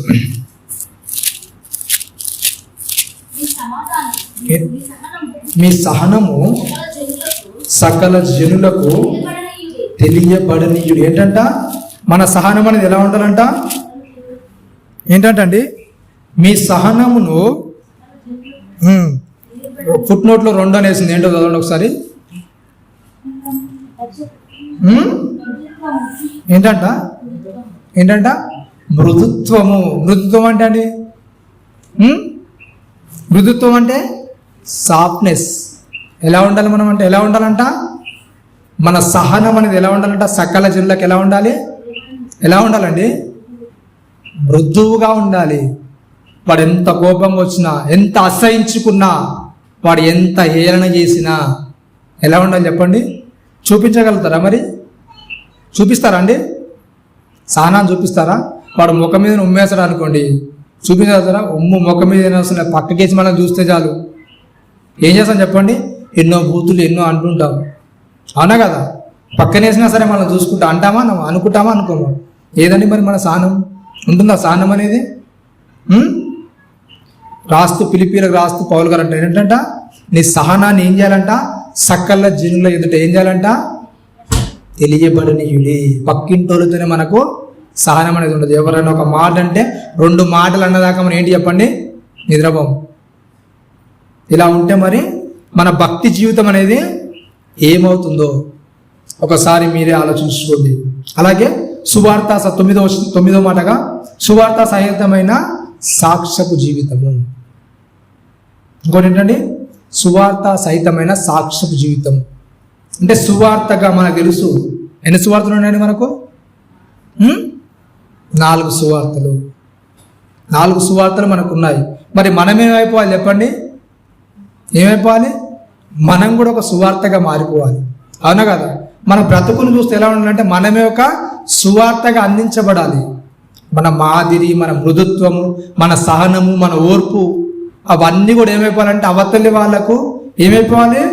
సువార్త సాక్ష్యంగా అయిపోవాలి. నువ్వు చెప్పే మాటలు కాదు, చెప్పే మాటలు ఎవరిని కూడా చెవులోకి ఎక్కవు, అవునా కదా? నువ్వు చేసేది ఒకటి, నువ్వు చెప్పేది ఒకటి ఎక్కుతుందా అండి? అది హృదయానికి ఎక్కుతుందా? వాడు అంతేరా ఏంటి మంచి మంచి మాటలు చెప్తారు కానీ వాడు పాటించే విషయానికి కోసం ఒక్కటి పాటించడు, వాడు ఒక్కడు కూడా చేయడు. అందరు చెప్తారు కదా ఏంటి చెప్పండి? వాడు చేయమంటే మాత్రము చెయ్యడు. ఏది మరి నీ సాక్ష్యపు జీవితం క్రీస్తు విషయాల్లో? ఏదండి? ఒకవేళ నీకు మైక్ ఇచ్చేసి నీ సాక్ష్య జీవితం చెప్పమంటే ఏం చెప్తావు చెప్పండి? ఏం చెప్తారండి? యేసుక్రీస్తు గురించి చెప్తారా, లేకుంటే నీ గురించి చెప్తారా? సాక్ష్యం అనగానే దేని గురించి చెప్తారండి? దేని గురించి చెప్తారండి? సాక్ష్యం ఇవ్వమని మీకు మైక్ ఇస్తే సాక్ష్యం చెప్పమని యేసుక్రీస్తు మీ జీవితాల్లో చేసిన విషయాలు చెప్తారా? లేకుంటే సువార్త అంటే ఏంటి చెప్పండి? సువార్త అంటే ఏంటండి? తెలియదా? యేసుక్రీస్తు మరణ సమాధి గురించి ఏంటి? సాక్ష్యాన్ని ఇవ్వడం. మరణ సమాధి పునరుద్ధరణ గురించి ఏంటి? సాక్ష్యాన్ని ఇవ్వడం సువార్త అంటే. మరి నీ సువార్త చెప్పండి, నువ్వేం చేస్తావు చెప్పండి? నీ సువార్త ఎలా ఉంది? మత్తయి, మార్కు, లూకా, యోహాను గారు సువార్త రాశారు. మరి నీ సువార్త ఏంటి? క్రీస్తు కొరకు నీ సువార్త ఏంటి? నువ్వు సువార్త ఎలా చెప్పగలుగుతున్నావు? అందరి మూడు క్రీస్తుకు సాక్షిగా నువ్వు ఉంటున్నావు చెప్పండి? క్రీస్తుకు సాక్షిగా మన జీవితం అనేది ఉంటుందా? క్రీస్తు కోరికే విధంగా మన భక్తి జీవితాలని ఉన్నాయా? ఉన్నాయా అండి మన భక్తి జీవితాలు అనేవి? యేసుక్రీస్తు వారికి డౌట్ అనేది వచ్చింది, అసలు ఏంటి మరి ఇన్ని వాక్యాలు చెప్తున్నా, అసలు జనాలు ఏమనుకుంటున్నారు నా గురించి? మార్కు సువార్త 8వ అధ్యాయము 27వ వచనం ఒకసారి చూడండి. మార్కు సువార్త 8వ అధ్యాయము 27వ వచనం. క్రీస్తు తన శిష్యులతో పిలుపుదైన కైసరియలో చేరిన గ్రామంలోనికి బయలుదేరిను. మార్గంలో నుండగా నేను ఎవడనని జనులు చెప్పుచున్నారని తన శిష్యుని అడిగి. ఏంటంట? యేసుక్రీస్తు వరకు డౌట్ ఏంది వచ్చి, అసలు జనులు ఏమనుకుంటున్నారు నా గురించి? నీకు ఎప్పుడన్నా వచ్చిందా డౌట్? వచ్చిందా అండి? పక్క వాళ్ళు నా గురించి ఏమనుకుంటున్నారు? అసలు ఏమనుకుంటున్నారు? అడగండి ఒకసారి పక్క వాళ్ళని. నా గురించి ఏమనుకుంటున్నావు అని. ఏమంటారంటే మనకు తెలిసిన వాళ్ళు ఏమంటారు చెప్పండి, వద్దులేండి బ్రదర్ ఇప్పుడు ఎందుకు అంటున్నారంటే ఏంటి చెప్పండి, దాంట్లో ఉన్న అర్థం ఏంటి? అర్థం ఏంటండి? వద్దులేండి ఇప్పుడు అవన్నీ ఎందుకు అంటున్నారంటే అర్థం ఏంటి చెప్పండి? నీ గురించి చెప్పారనుకో మరలా నా దగ్గర నువ్వు రావిగా. అవునా కదా? మనం అనుకుంటాం కానీ మనం అనే ప్రతి మాటలు కూడా అది చిన్న మాటే కానీ లోపల ఎన్నో అర్థాలతో కూడా ఒకే మాట అనేస్తామండి. ఒకే మాటతో ఏం చేస్తామంటే తేల్చేస్తాం దాన్ని, సుదీర్ఘ ప్రసంగంగా చేయము. ఏంటంటే ఏమనుకుంటున్నామంటే ఇప్పుడు ఎందుకులే అంటే ఏంటి చెప్పండి, ఎన్ని అర్థాలు ఉన్నట్టు లోపల ఎవరికి తోచిన విధంగా వాళ్ళు లోపల అనుకోవచ్చు. మాట ఏంటి ఒకటే కానీ ఏంటి లోపల ఏంటండి ఎన్నో ఆలోచనలు. అంటే ఆయన ముంగట నువ్వు సువార్త సాక్షిగా ఉన్నావు మరి నీ జీవితంలో. నీ భక్తి జీవితం అనేది ఒక సువార్తగా ఉందా అతనికి, మరి నీ పక్కవారికి ఉందా అండి? సువార్త అనేది మందిరంలోనికి రాగానే చెప్పేది కాదండి. ఎక్కడ ఉండాలంట? మనము కనబడిన ప్రతి చోట చేసే సువార్త అనేది. ఎక్కడికి వెళ్ళినా మనం ఒక సువార్తగా మారాలి. మనం చెప్పనవసరం లేదు. మన యొక్క మర్యాద, మన యొక్క మాట తీరు, మన యొక్క వస్త్రధారణ, ప్రతి దాన్ని చూసి ఏంటంటే ఏం చేస్తారు జనులు? కొలుస్తారు మనల్ని. అవునా కదా? ఇదే కొలరండి. మనుషులు కొలవడానికి చాలా చాలా చాలా విధాలుగా కొలుస్తారు వాళ్ళు మన యొక్క భక్తిని. అవునా కదా? నువ్వు ఏదో తెల్ల చీర కట్టుకొని బొట్టు పెట్టుకోకుండా వల్ల క్రైస్తవురాలు అనుకోవడము అది వేరే విషయం. కానీ ఏంటి మన యొక్క ప్రవర్తనను, మన యొక్క క్రియలను అన్నిటిని చూసి ఏంటి చెప్పండి, జనాలకు కొంత అవగాహన నువ్వు ఎలాంటి వాడివని, మన యొక్క పరిస్థితి ఏంటని ఉంటుందా ఉండదా? మరి నీ యొక్క భక్తి జీవితం అనేది క్రీస్తుకు సాక్షి సువార్తగా ఎలా ఉంది? నీ ఉంటున్న ఆవరణంలో, నీ ఉంటున్న సమాజంలో, నీ ఉంటున్న చుట్టుపక్కల ఎలా ఉంది? నీ పేరు చెప్పగానే అందరినీ నమ్మగలుగుతారా? అసలు నేను నమ్మొచ్చా చెప్పండి ఒక మాట, నమ్మొచ్చా? నువ్వు బయటికి కనబడేది లోపల కనబడేది ఒకటేనా అండి? బయటికి మాట్లాడే మాట, నీ హృదయంలో ఉన్న మాట ఒకటేనా కాదా అండి? కాదంటే అవి ఏంటి చెప్పండి? ఏంటి? క్రీస్తును మీరు ఎరిగిన వారు కాదు. మనం ముందు మాటగా చదువుకున్నాం. మనం ఏంటంట క్రీస్తులో ఉన్నామని చెప్పుకుంటూ క్రీస్తు వాక్యానుసారం బ్రతకపోతే ఏంటి చెప్పండి? క్రీస్తుని మీరు ఎరిగిన వారు కాదు. ఏదో అలా వచ్చేస్తున్నారు, వింటున్నారు, వెళ్ళిపోతున్నారు తప్ప అలా వాక్యానుసారంగా బ్రతకనప్పుడు ఏంటి చెప్పండి? క్రీస్తుని మీరు ఎరిగిన వారు కాదు. క్రీస్తు దగ్గరికి మీరు వెళ్దామని చూస్తున్నారు కానీ క్రీస్తుని మీ దగ్గరికి రానివ్వడం లేదు. క్రీస్తు ఏమనుకోండి చెప్పండి? మీలో ఉంటాను, నేను మీలో నివసిస్తాను, మీలో సంచరిస్తాను, మీతో కూడా కలిసి నేను ఉంటాను. అయ్యో ప్రభు వద్దు, మేమే మాకు కావలసినప్పుడు నీ దగ్గరికి వస్తాం, మేమే వస్తాం తప్ప మీరు నా దగ్గర రావద్దు. అంతేనే కదండి మన భక్తి జీవితం ఏంటి చెప్పండి? మనమే క్రీస్తు దగ్గరికి వెళ్ళాలి తప్ప క్రీస్తు మనలోనికి రానియం. క్రీస్తు ఒకవేళ మనలోనికి వచ్చాడు అనుకోండి ఏంటి చెప్పండి? చాలా వదిలేసుకోవాలి. అవునా కదా? చాలా వదిలేసుకోవాలి. దేనికైనా సరే అడ్డుపడేస్తాడు. అవునా కదా? ప్రతి దాని కూడా ఏంటి చెప్పండి? వాక్యం అనేది అడ్డుపడుతుంది. క్రీస్తు ఏం చెప్పాడు చెప్పండి?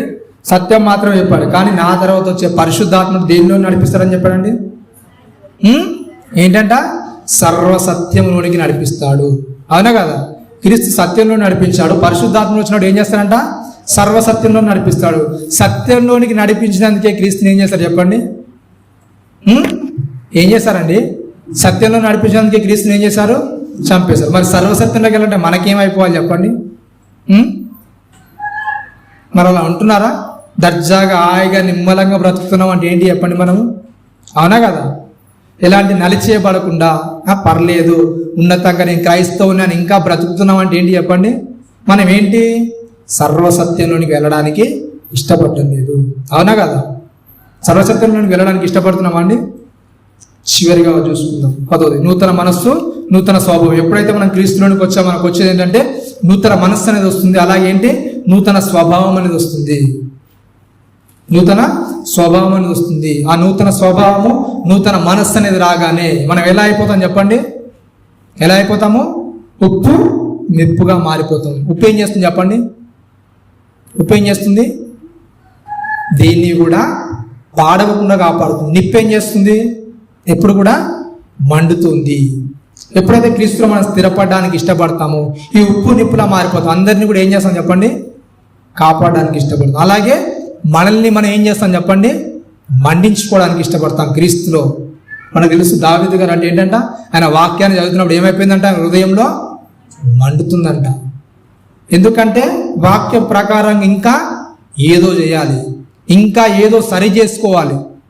ఒకవేళ లోకాన్ని చూస్తే ఇంకా వీళ్ళు సరిచేయబడలేదు, ఇంకా ఏంటి వీళ్ళ పరిస్థితి ఏంటి అసలు, ఇంత వాక్యం వినబడుతున్నా ఇంత చేస్తున్నా కానీ ఏంటి వీళ్ళలో మార్పు అనేది రావట్లేదు ఏంటి, మార్పు అనేది రావట్లేదు ఏంటి. తీతుకు రాసిన పత్రిక 3వ అధ్యాయం 5వ వచనం చూడండి.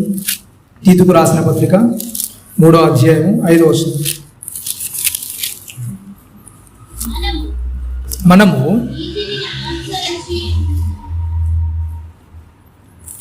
నీతిని అనుసరించి చేసిన క్రియల మూలముగా కాక ఏంటంటే తన కనికరం చొప్పుననే పునర్జన్మ సంబంధమైన స్నానము ద్వారాను పరిశుద్ధాత్మ మనకు నూతన స్వభావము కలుగజేయుట ద్వారాను మనను రక్షించిన. ఏంటంట ఇక్కడ చెప్తూ అపోస్తలుడైన పౌలు గారు రాస్తూ తీతుకు చెప్తున్నారు ఏంటంట, మనము నీతిని అనుసరించి చేసిన క్రియల మూలంగా కాక ఏంటంట, మనం చేసిన నీతి క్రియల్ని బట్టి కాదు దేవుడు మనల్ని రక్షించింది. ఏంటంట యెషయా గారు తన దర్శనంలో చూస్తూ ఏమంటున్నాడు చెప్పండి, ఏమంటున్నాడు యెషయా గారు తన దర్శనాన్ని చూస్తూ, నా నీతి క్రియలు ఎలా కనబడుతున్నాయంట, మురికి గుడ్డల్లా కనబడుతున్నాయి.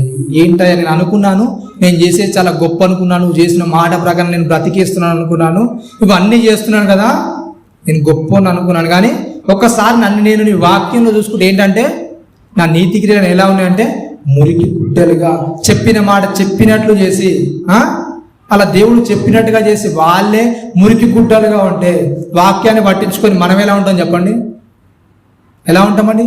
మరి మన బ్రతుకు పరిస్థితి ఏంటి చెప్పండి? వెళ్తామా పరలోకానికి? వెళ్తామండి పరలోకానికి? వెళ్ళిపోతామా? పర్లేదా? ఏం కాదా? రోగులకు రాసిన పత్రిక 12వ అధ్యాయం 2వ వచనం చూడండి. రోగులకు రాసిన పత్రిక 12వ అధ్యాయం 2వ వచనం.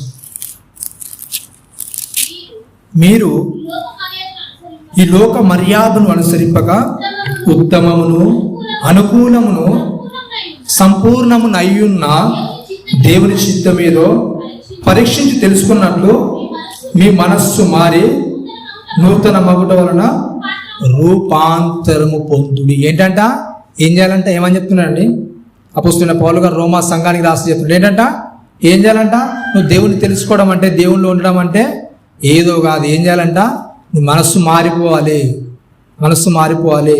మరలా పాత మనిషి అనేది నీలో కనబడకూడదు.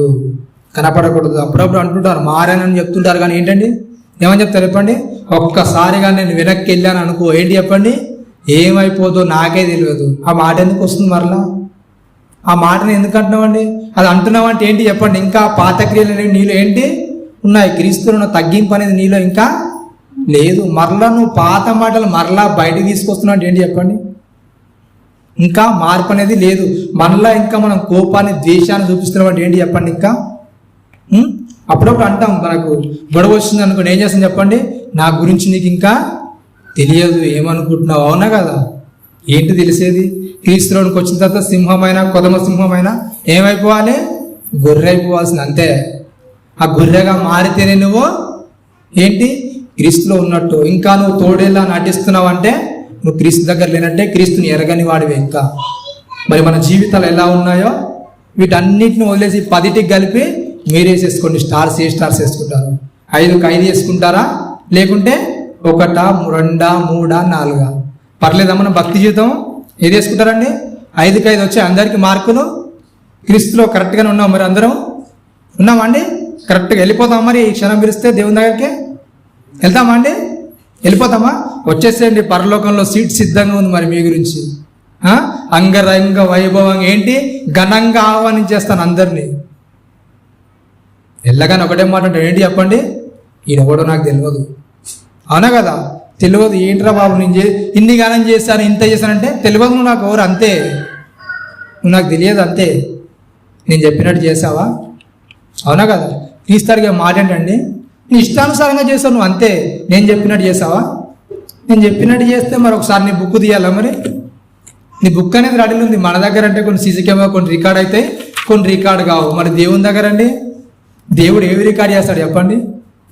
ఏవి రికార్డ్ చేస్తాడు? ఎక్కువగా మరి మనది ఏది రికార్డ్ అయి ఉంటుంది చెప్పండి? పక్కింటితో గొడవ పెట్టుకున్నాం అన్నాం కదా ఇప్పుడు దాకా.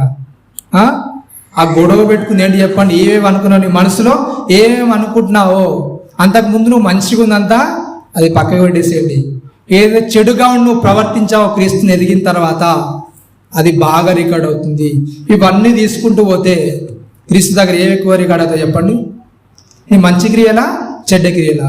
365 రోజుల్లో సగ దినాలు మొత్తం 6 నెలలు మొత్తం దేనికి వెళ్ళిపోతాయండి? దేనికి వెళ్ళిపోతాయి? చీకటికే వెళ్ళిపోతాయి. అవునా కదా? రాత్రి సగం సగం కానీ 2, అవునా కదా? 6 నెలలే మనకు ఉంటాయి. మరి 6 నెలల్లో 3 నెలలు అయినా సరిగా ఉంటున్నారా క్రీస్తుతో? ఉంటున్నారా అండి? ఉండే ఎన్ని నెలలు అండి? 6 నెలలు. ఎందుకంటే 6 నెలలు సగం పోతే ఉండే ఎన్ని నెలలు? 6 నెలలు సంవత్సరంలో. 6 నెలల్లో కనీసం 3 నెలలైనా దేవునితో సహవాసంగా సమాధానంగా ఉంటున్నారా? ఉంటున్నారా అండి? మరి ఉండకపోతే మన భక్తి ఎందుకండి మరిగా? ఉండకపోతే మనము భక్తి చేసి ఏం లాభం చెప్పండి? మన భక్తి జీవితం ఎందుకు మరిగా? అది చూడ్డానికి ఎలా ఉంటుంది చెప్పండి? వేషధారణ లాగానే ఉంటుంది. మనం అనుకుంటాం, అందరిని ఏమనుకుంటాం అంటే వాడు వేషధారి, వీడు వేషధారి అనుకుంటాం. మోసగాడ. దేవుడు ఏమంటున్నాడు? మోసగాళ్ళారా మీరే వేషధారులు. అవునా కదా? అన్నీ చెప్తారు కానీ ఏంటి? మీరు చెయ్యరు, మీరే వేషధారులు అందరిని అనుకుంటారు కానీ ఏంటి? మీరేందో మీరు చూసుకోరు. అవునా కదా? మత్తయి సువార్తలు అంటే ఏంటంటే మన కంట్లో ఉన్న దూలాన్ని ఎంచక ఏం చేస్తామంట? సహోదరు కంట్లో ఉన్న నలుసును చూస్తాం. అవునా కదా? మనదేందో మనం చూసుకోక పక్కను చూడడానికి ఇష్టపడతాం. వద్దు. ఇలాంటివి ఎప్పుడైతే చేస్తామో దేవుణ్ణిలో సరిగ్గా ఎదగం, దేవుణ్ణిలో కట్టబడలేం. కనుక ఉన్నది చివరి దినాలు కనుక జాగ్రత్తగా మనల్ని మనం సిద్ధపరచుకోవాలి. ఎందుకంటే చాలా జాగ్రత్తగా ఉండలేమనుకో. యేసుక్రీస్తు వారు ఏమన్నారంటే దొంగ వచ్చినట్టు వస్తానన్నాడు. నేను ఎప్పుడు వస్తానో నాకే తెలియదు అన్నాడు. క్రీస్తన్న రావచ్చు, ఒకవేళ మనమన్నా వెళ్ళిపోవచ్చు మన మరణదినం వస్తే. కాబట్టి రెండిట్లో ఏదో ఒకటి జరగడము కంపల్సరీగా జరుగుతుంది. కనుక ఈ రెండిటి మధ్యలో మనం ఉన్నాం కనుక మన జీవితాన్ని చక్కగా సరి చేసుకోవాలి. ఈ చిన్ని మాటలు ముగిసి తలవచ్చుకొని ప్రార్థిస్తుంది. పరలోకమందున్న మా కన్న తండ్రి నాయన, నీ ఉన్నతమైన అమూల్యమైన శ్రేష్టమైన నామానికి కృతజ్ఞతలు స్తోత్రములు చెల్లిస్తున్నాను. ఇప్పటి వరకు నాయన మీరు మా మధ్య నుండి విలువైన అమూల్యమైన మాటలను నాయన మాకు అందించి మా హృదయాలను గద్దించిన విధానాన్ని బట్టి నాయన కృతజ్ఞతలు స్తోత్రములు చెల్లిస్తున్నాను నాయన. ఇంకా ఏ విషయాల్లో అయితే మేము తప్పిపోతున్నాము నాయన, వాటన్నిటిని నీ వాక్యం ద్వారా, నీ వాక్యమైన ఖడ్గం ద్వారా నాయన మా హృదయ అంతర్భాగాల్లో ఖండించిన ఆయన మరలా వాటి జోలికి మేము పోకనైనా ఉన్నతంగా నీ వాక్యంతో మమ్మల్ని మేము చక్కపరుచుకుంటూ నీలో ఉన్నతంగా కట్టబడగలిగే అటు కృపను మహద్భాగ్యాన్ని మాకు అనుగ్రహించిన. అలాగే జరగబోయే పాఠంతులను సహాయకాలంలో జరిగే సభల్లోనూ మాకు తోడుగా ఉండి మీకు మహిమకరంగా జరిగించగలిగే అటు కృపను మహద్భాగ్యాన్ని మాకు అనుగ్రహించమని క్రీస్తు వారి అతి పరిశుద్ధమైన నామమున ప్రార్థన అడిగి పెట్టుకుంటున్నాను. ఆమేన్.